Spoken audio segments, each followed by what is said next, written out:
We will continue with the Christmas story. Today's story is called For Always.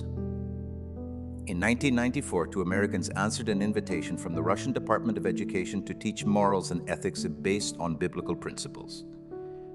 They were invited to teach at prisons, businesses, the fire and police departments, and a large orphanage. About 100 boys and girls who had been abandoned, abused, and left in the care of a government-run program were in the orphanage. They relate the following story in their own words. It was nearing the holiday season, 1994, time for our orphans to hear, for the first time, the traditional story of Christmas. We told them about Mary and Joseph arriving in Bethlehem. Finding no room in the inn, the couple went to a stable where the baby Jesus was born and placed in a manger. Throughout the story, the children and orphanage staff sat in amazement as they listened. Some sat on the edges of their stools, trying to grasp every word. Completing the story, we gave the children 3 small pieces of cardboard to make a crude manger. Each child was given a small paper square cut from yellow napkins I had brought with me. No colored paper was available in the city. Following instructions, the children tore the paper and carefully laid strips in the manger for straw. Small squares of flannel, cut from a worn-out nightgown, an American lady was throwing away as she left Russia, were used for the baby's blanket. A doll-like baby was cut from tan felt we had brought from the United States. The orphans were busy assembling their manger as I walked among them to see if they needed any help. All went well until I got to one table, where little Misha sat. He looked to be about 6 years old and had finished his project. As I looked at the little boy's manger, I was startled to see not one, but 2 babies in the manger. Quickly, I called for the translator to ask the lad why there were 2 babies in the manger. Crossing his arms in front of him and looking at his completed manger scene, the child began to repeat the story very seriously. For such a young boy, who had only heard the Christmas story once, he related the happenings accurately, until he came to the part where Mary put the baby in the manger. Then Misha started to ad-lib. He made up his own ending to the story as he said, "And when Maria laid the baby in the manger, Jesus looked at me and asked me if I had a place to stay. I told him I have no mama and I have no papa, so I don't have any place to stay. Then Jesus told me I could stay with him. But I told him I couldn't because I didn't have a gift to give him, like everybody else did. But I wanted to stay with Jesus so much. So I thought about what I had that maybe I could use for a gift. So I asked Jesus, if I keep you warm, will that be a good enough gift? And Jesus told me, if you keep me warm, that will be the best gift anybody ever gave me. So I got into the manger. And then Jesus looked at me and he told me I could stay with him for always." As little Misha finished his story, his eyes brimmed full of tears that splashed down his little cheeks. Putting his hand over his face, his head dropped to the table and his shoulders shook as he sobbed and sobbed. The little orphan had found someone who would never abandon nor abuse him, someone who would stay with him for always. God will bless you. We will continue with the Christmas story. Today's story is called For Christmas. Dad, what can I get you for Christmas? He asked. I replied. It's funny. That's the same thing I wanted last year. I've arrived. I thought it would come much later in life. I thought for sure that I would be in my wanting years much longer than that. My children are asking me what I want for Christmas, and I know they are looking for answers like socks, a tie, that new CD by, the latest book by, and so on. They look at me for answers, just as they always have in more important things in life. Like, Dad, how come the moon doesn't bump the earth? Or if I swallowed the mosquito, would it fly around in my belly? But they want practical answers now. I say I want a tie. I get a tie and act surprised. There he sits looking at me, wanting for me to get him off the hook so he can get to more important things in life. But I can't help him this time. You see, the things I want this year can't be found in his store. Some are outright impossible. Someone only God can provide. And yet some are so simple and practical. He would find them silly and my answer of no help to him at all.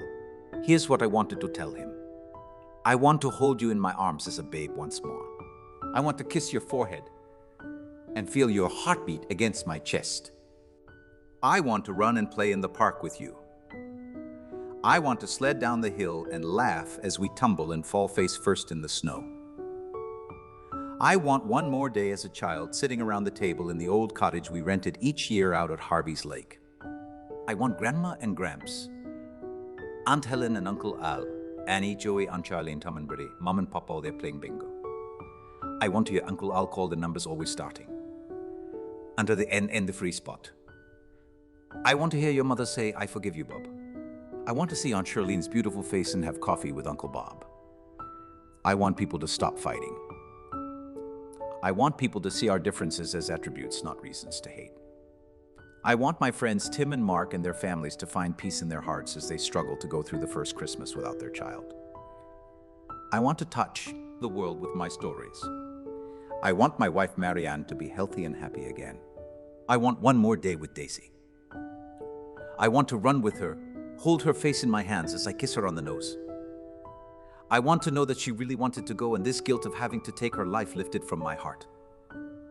I want a guarantee that everyone I know will live a long, full life filled with love. I want everyone who reads my stories to finally believe in themselves and see that the joy of living life is in the details. I want more time with my boys and know in my heart they want to spend time with me. I want to live long enough to see my sons have children of their own. Dad, did you hear me? What can I get you for Christmas? A tie would be nice. I can always use a new tie, I say. He hugged me. I held on a little longer and whispered, I want my boys to love me. That's what I want for Christmas. They do, Dad. God will bless you.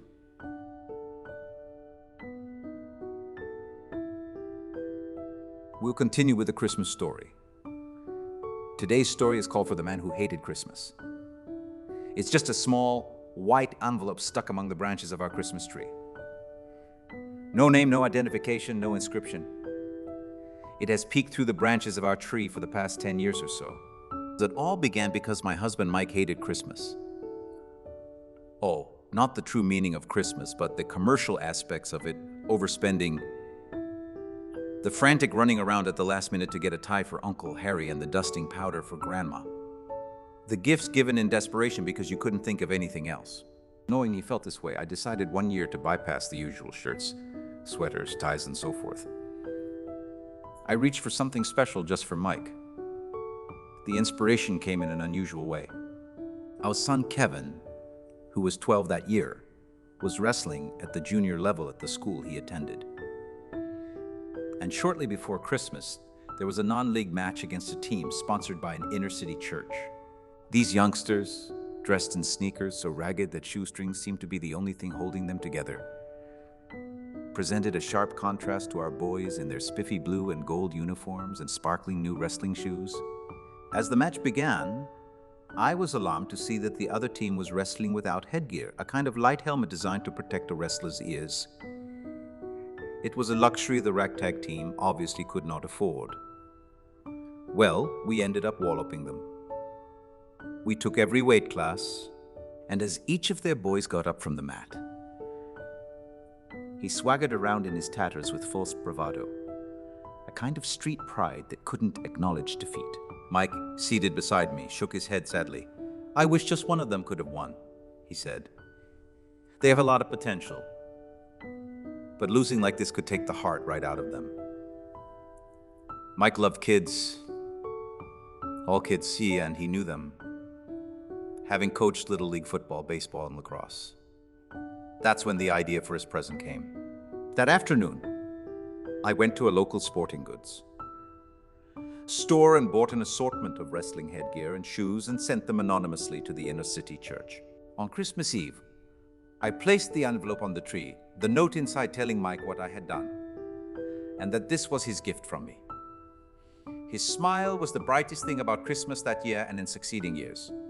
For each Christmas, I followed the tradition.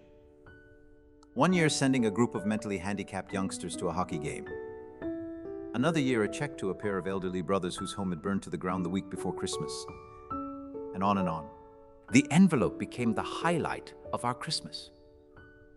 It was always the last thing opened on Christmas morning, and our children, ignoring their new toys, would stand with wide-eyed anticipation as their dad lifted the envelope from the tree to reveal its contents. As the children grew, the toys gave way to more practical presents. But the envelope never lost its allure. The story doesn't end there. You see, we lost Mike last year due to dreaded cancer. When Christmas rolled around, I was still so wrapped in grief that I barely got the tree up. But Christmas Eve found me placing an envelope on the tree, and in the morning it was joined by 3 more. Each of our children, unbeknownst to the others, had placed an envelope on the tree for their dad. The tradition has grown, and someday